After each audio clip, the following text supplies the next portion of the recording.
나는 대한민국 예비역병장이다. 안녕하십니까? 1980년대 50 시절 군대 이야기를 나누는 예비역병장입니다. 오늘도 저의 옛날 군대 이야기와 함께 추억여행 떠나시죠. 나의 상병 시절 151번째 이야기. 육사 출신 소대장 이야기 첫 번째. 군에 입대하기 전에 나는 군인 장교가 되는 길은 육군사관학교나 삼군사관학교 또는 학군장교인 ROTC만 있는 줄 알았습니다. 그런데 막상 군에 와보니 병이나 하사관에서 장교가 되는 갑종장교나 단기사관 같은 제도가 있어 장교가 되는 길은 생각보다 다양했습니다. 단기사관 제도는 이후 간부사관이라는 이름으로 바뀌어 지금도 유지되고 있는 것으로 알고 있습니다. 아무튼 그 당시 우리 대대장이었던 이상옥 중령은 갑종장교 출신이었고 우리 중대 전임 중대장인 김철곤 대위는 월남전에 참전했던 단기사관 출신 장교였습니다. 대대장 이상옥 중령은 훗날 갑종장교로서 쉽지 않은 별을 달고 장군의 반열에 올랐음을 알 수 있었습니다. 이렇듯 장교가 되는 길이 다양했지만 장교라고 해서 같은 장교가 아니었습니다. 즉 장교가 되는 방법에 따라 은연중에 차별 대우가 가장 극심한 곳이 또한 군대였던 것입니다. 그리고 그런 차별은 진급이나 보직 등에 영향을 끼쳤고 그것은 군생활 끝까지 따라다녔습니다. 물론 군인으로서 최고 엘리트 코스인 정규사관학교 출신들이 대우받는 것은 어쩌면 당연한 것이겠지만 그 차별이 사회에서 명문대 출신들이 누리는 것보다 훨씬 큰 곳이 군대였습니다. 아무튼 모든 육군장교의 정점에는 육군사관학교가 있었습니다. 육사 출신이라면 비록 계급이 한두 단계 낮아도 함부로 대하지 못하는 것이 그 당시 현실이었습니다. 내 기억으로 그 당시 구중대에 육사 출신 중위계급의 소대장이 한 명 있었는데 중대장들 뿐 아니라 대대장까지도 그에게는 함부로 하지 못하는 광경을 여러 번 볼 수 있었습니다. 그 당시 소대장들은 대부분 학군장교인 ROTC 출신들이었고 간혹 3사 출신들이 부임해왔습니다. 학군장교들은 한 번 오면 2년 동안 붙박이로 있지만 사관학교 출신들은 1년에서 1년 반 정도 근무하면 다른 보직을 받아 이동하는 것이 상례였습니다. 우리 중대에도 3사 출신 박아무개 소위가 소대장으로 왔다가 1년 좀 넘게 근무하고는 이임해 갔습니다. 그리고 얼마 뒤 그의 후임으로 온 신임 소대장이 바로 육사 출신이었습니다. 1982년 8월 31일 화요일.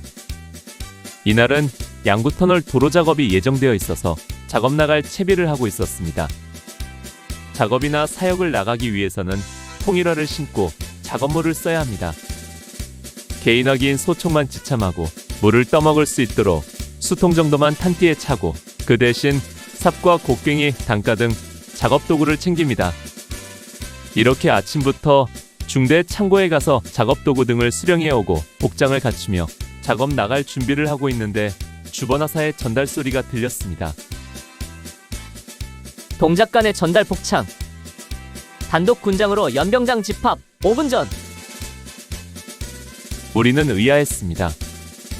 분명 오늘 일정이 도로 작업으로 잡혀 있었고 작업하러 가려면 통일화를 신고 작업모를 써야 하는데 군화 신고 철모를 쓰고 집합하라는 것이 이해가 되지 않았습니다. 그러나 명령이기 때문에 좀 어리둥절했지만 아무튼 단독 군장으로 집합을 했습니다. 우리가 사열대 앞에 집합하자 잠시 후 중대장이 소위 한 사람을 데리고 나왔습니다. 그리고 그 두 사람은 사열대 위로 올라갔고 주번하사가 앞에서 지휘했습니다. 중대 차렷! 중대장님께 경례! 단결. 중대장에게 집합 보고를 하자 이어서 중대장이 오늘 집합 이유를 설명했습니다. 오늘 3소대장으로 새로 취임하는 정아무개 소위를 소개하겠다.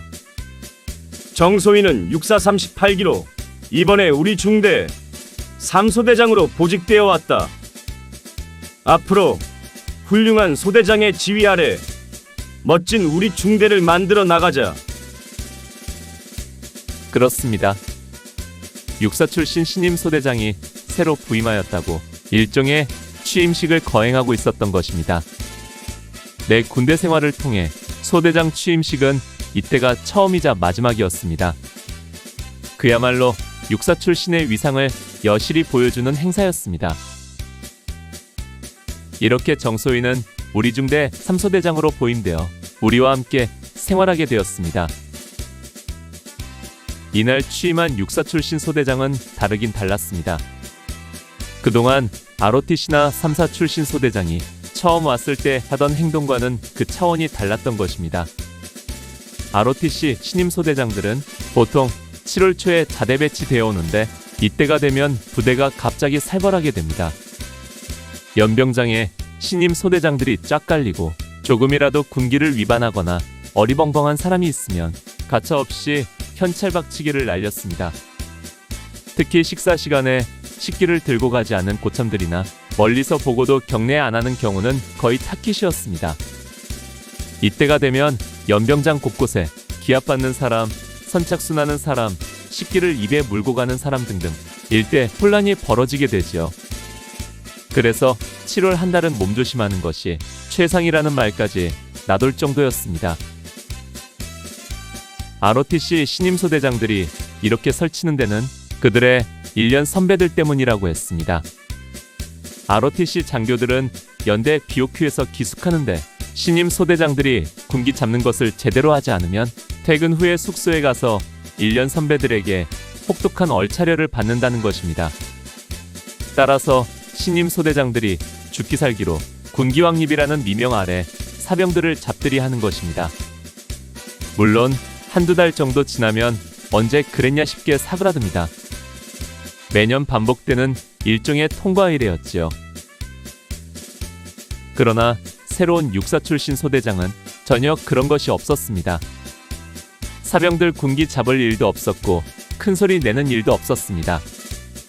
그 당시 우리 중대에는 2명의 ROTC 소대장이 있었는데 모두 2년 차로 중위였습니다. 그렇지만 중위인 선임 소대장들도 그가 사병들 군기를 안 잡는다고 그를 탓하거나 얼차려를 줄 수 없었습니다. 그만큼 육사 출신은 권위가 있었고 특별한 대우를 받고 있는 것이 우리들 보기에도 확연하게 표시가 났습니다.